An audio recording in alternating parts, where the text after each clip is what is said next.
मित्रों नमस्कार, संदेश क्लासेस में आपका स्वागत है। आज हम सीटेट के संबंधित इन्वायरमेंट पर अध्ययन करेंगे, जो कि बहुत इम्पोर्टेंट हैं और पिछली परीक्षाओं में पूछे हुए प्रश्न भी हैं। देखते हैं पहला प्रश्न। निम्नलिखित प्रश्नों के उत्तर देने के सबसे उचित विकल्प चुनिए। पर्यावरण अध्ययन की पाठ्य पुस्तकों में अभ्यास एवं गतिविधियों को उपलब्ध कराना चाहिए।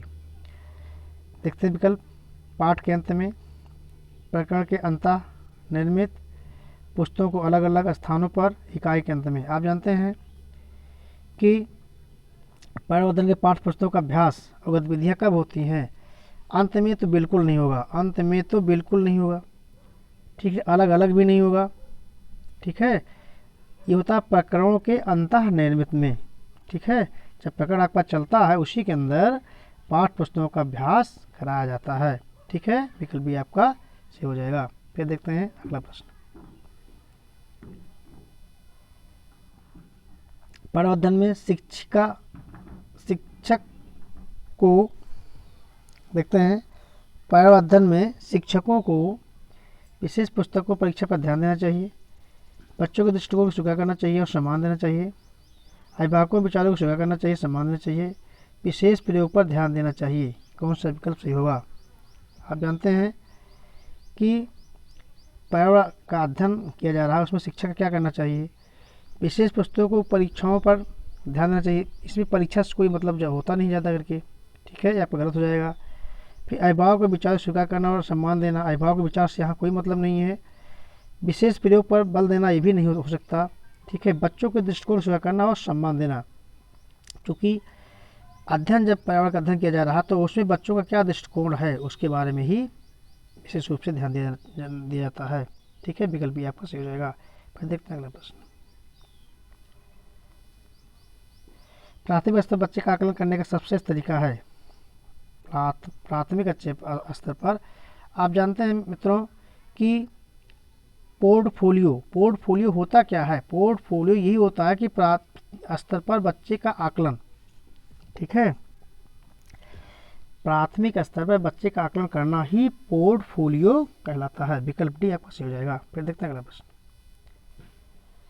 एक शिक्षक पढ़ाते समय शब्द सामग्री एवं सहायक गतिविधियों का प्रयोग करता है, क्योंकि ये विद्यार्थियों को दिशा परिवर्तन उपलब्ध कराते हैं, अधिगम वृद्धि में अधिगम इंद्रियों का प्रयोग करते हैं, शिक्षक को आराम उपलब्ध कराते हैं, प्रभावी आकलन को सुगम बनाते हैं, ठीक है। प्रभावी आकलन से वह मतलब नहीं होगा, मैं तो ध्यान दीजिएगा यहाँ क्या चीज़ है, शब्द सामग्री का प्रयोग किया जा रहा है। जब शब्द सामग्री का प्रयोग किया जाता है तो ज्ञानेंद्रियाँ जो 5 होती हैं, ज्ञानेंद्रियों के माध्यम से इसका प्रयोग किया जाता है। विकल्प भी आपका सही हो जाएगा। फिर देखते हैं अगला प्रश्न। सीमा प्रत्येक पाठ को रटकर तुरंत रट लेती है, जबकि लीना चर्चा एवं ब्रेनस्टॉर्मिंग यानी मस्तिष्क आलोडन के बाद प्रत्येक पाठ को समझती है। ये किस विकास सिद्धांत की ओर करती है, ठीक है। विकास सिद्धांत की ओर संकेत करता है। व्यक्तिगत विभिन्नता, सामान्य से विशिष्ट, निरंतरता, अंतर संबंध। आप जान रहे हैं मित्रों कि सीमा किस तरह समझ रही है? रट कर समझ रही है, ठीक है। ये चर्चा से और मस्तिष्क आलोडन के द्वारा समझ रही है। कहने का मतलब दोनों में विभिन्नताएं हैं, ठीक है। दोनों को याद करने में, दोनों को समझने में अंतर है, विभिन्नताएं हैं। इसमें से कौन सिद्धांत काम करेगा? व्यक्तिक विभिन्नता। विकल्प ए आपका सही हो जाएगा। फिर देखते हैं अगला प्रश्न। के अलावा, ठीक है, के अलावा निम्नलिखित पर्यावरण अध्ययन पढ़ाने की विधियां हैं। पर्यावरण अध्ययन की कौन सी विधियां होती है? समस्या होती है, निर्देशित होती है, सहयोगात्मक होती है, कि व्याख्यात्मक वित्त के अध्ययन की विधि के अंतर्गत नहीं आता है। के अलावा मीन्स जो नहीं होगा। विकल्प डी आपका सही हो जाएगा। फिर देखते हैं अगला प्रश्न। पर्यावरण अध्ययन कक्षा में संकल्पनाओं को स्पष्ट करने के लिए कविताओं कहानियों का प्रयोग करना सहायता करता है। भाई पर्यावरण अध्ययन की कक्षा में संकल्पना कॉन्सेप्ट को स्पष्ट करते हैं किसके माध्यम से? आप देखें, सही दिशा में विद्यार्थियों को ऊर्जा साझीकरण करने में, पाठ को आनंददायी और रोचक बनाने में, स्थानीय और वैश्विक स्तर पर संसार के प्रकृति को खोज तथा कल्पना करने की योग्यता को बढ़ावा देने में, शिक्षार्थियों में निहित भाषा और सांस्कृतिक विभिन्नताओं को ध्यान रखने में। आप जानते हैं कि पर्यावरण अध्ययन में संकल्पना, जो अध्ययन की संकल्पना की जा रही है, इसमें होता है कि स्थानीय और वैश्विक स्तर पर क्या प्रकृति की है, इसके बारे में ही स्थानीय स्तर पर वैश्विक स्तर पर संसार की प्रकृति को खोजने और कल्पना को करने की योग्यता को बढ़ावा देना। विकल्प सी आपका सही हो जाएगा। कुछ हद तक ये आपको आसान ट्रिक हम बताएं कि जिसका विकल्प बड़ा होगा उसका उत्तर 90% सही हो सकता है, लेकिन 100% नहीं। ठीक है, ध्यान दीजिएगा। फिर देखते हैं अगला प्रश्न। डिस्क्लेसिया मुख्यतः किसकी समस्या से संबंधित है? डिस्क्लेसिया, डिस्लेक्सिया होता है पठन विकार, विकल्प सी। ठीक है। डिसकैलकुलेरिया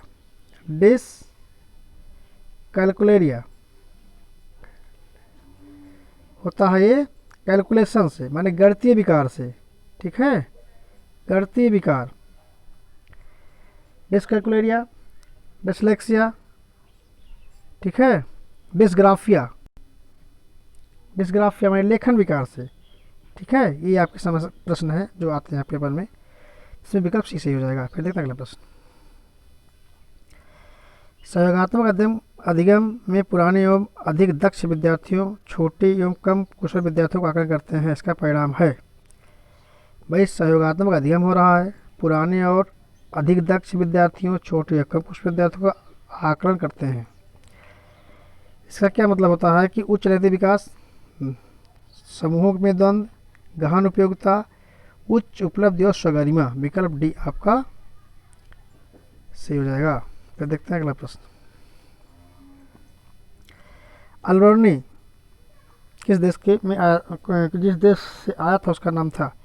बांग्लादेश, उज्बेकिस्तान, ओशान, अफगानिस्तान। विकल्प आपका बी सही हो जाएगा, उज्बेकिस्तान। अल्बर्नी किसके समय भारत आया था? तो महमूद गजनवी।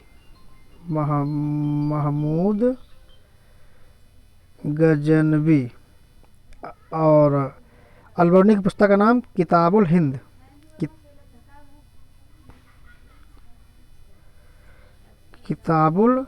या किताबुल रहला। ठीक है। फिर देखते हैं अगला प्रश्न।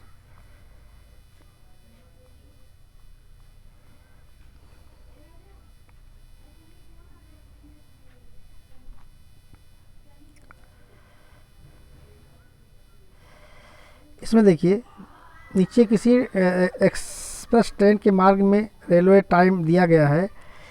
इसमें आपको ये सब पढ़ने की ज़्यादा आवश्यकता नहीं, सीधा ये पढ़िए। उपयुक्त सूचना के आधार पर सूरत और मड़गांव के बीच की दूरी तथा ट्रेन द्वारा तय की गई दूरी करने में समय ज्ञात करना है। तो सबसे पहले आप समझिए कि सूरत की दूरी, ठीक है, सूरत की दूरी, तो सूरत की दूरी है 530 किलोमीटर और मड़गांव की दूरी है 1509 किलोमीटर। तो दोनों बीच की दूरी कितनी हो जाएगी? जब 1509 माइनस 530 करेंगे, ठीक है, 1509 माइनस 530 जब कर देंगे तो हो जाएगा 979 किलोमीटर। ठीक है, 979 किलोमीटर ये हो जाएगा आपका। फिर टाइम देखिए, टाइम क्या है?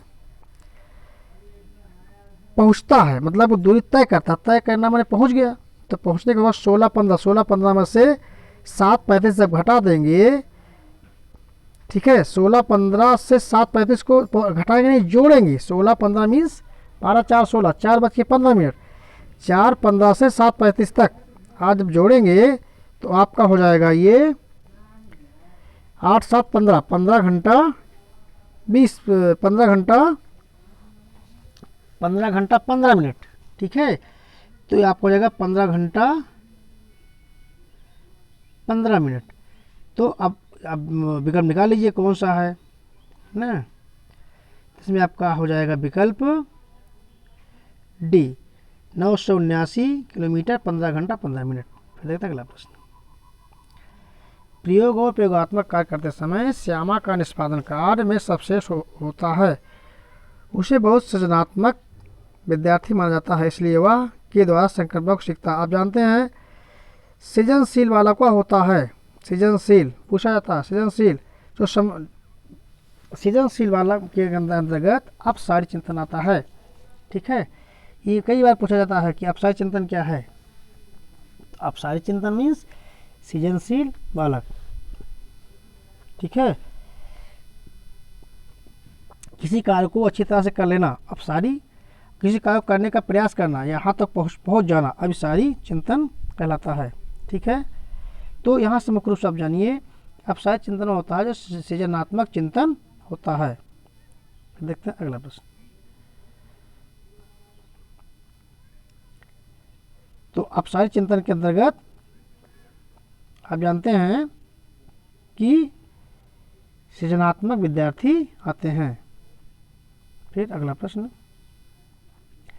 कक्षा में प्रभावी शिक्षक अध्ययन प्रक्रिया होती है जब शिक्षक बच्चों के ज्ञान की पढ़ाई जाने वाली नई संकल्पना के साथ जोड़ने की सहायता करता है। इसमें पार्श्व में निहित उद्देश्य है को बढ़ावा देता है।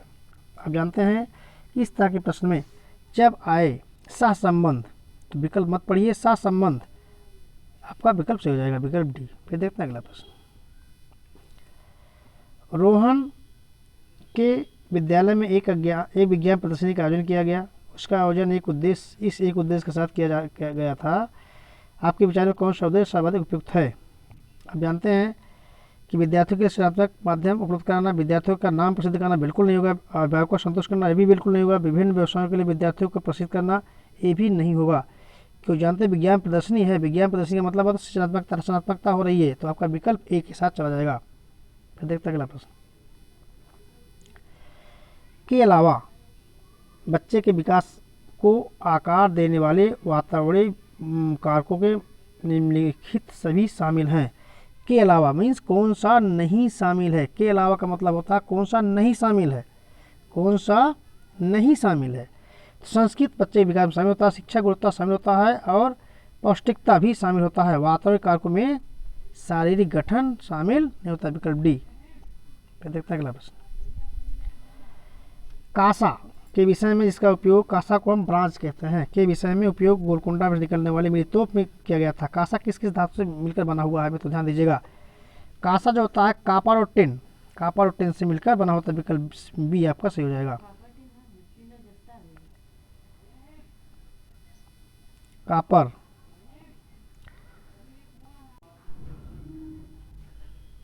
ठीक है, तो कापर किससे बनता है, कासा किससे बनता है, कापर मीन्स तांबा और टिन से, विकल्प बी आपका सही हो गया। फिर देखते हैं अगला प्रश्न, एक ही तरह की फसल बार बार उगाने से बहुत से रसायनों के उपयोग करने से क्या होता है। आप जानते हैं कि एक ही फसल को बार बार प्रयोग करते हैं, उसमें बहुत से रासायनिक उर्वरक प्रयोग करते हैं, तो उसकी उर्वरक क्षमता नष्ट हो जाती है और मिट्टी क्या हो जाती है, मृदा क्या हो जाती है, बंजर हो जाती है। ठीक है, मृदा क्या हो जाती है, बंजर, विकल्प ए आपका सही हो जाएगा। फिर देखिए अगला प्रश्न, लेकिन इनमें से लद्दाख के मकान की विशेषता बताइए। लद्दाख के मकान क्या होती हैं, पेड़ के तनों की बनी लकड़ियों की ढालू छतें,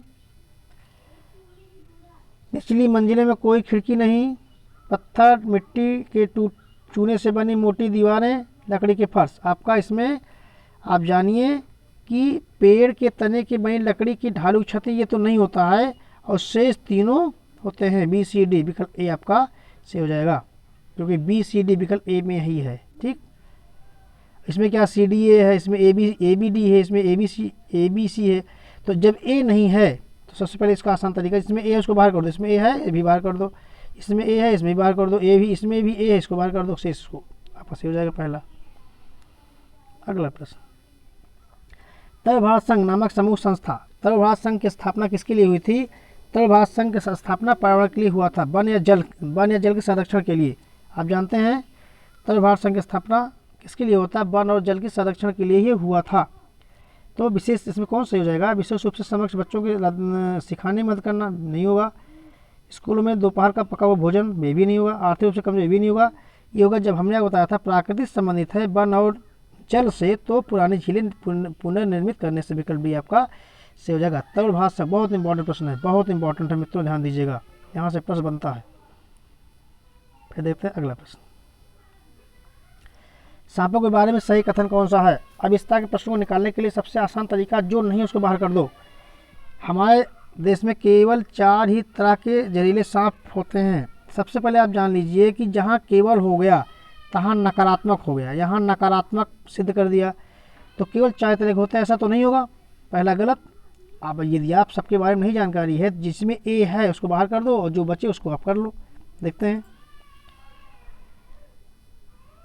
इसमें भी ए सी डी ए, इसमें भी ए है, इसको बाहर करो। ए बी डी ये भी बाहर करो। बी ए सी इसमें भी ए है, बाहर करो। इसमें ए नहीं है, इसको सही कर दो। ठीक, आपका विकल्प ए सही हो जाएगा।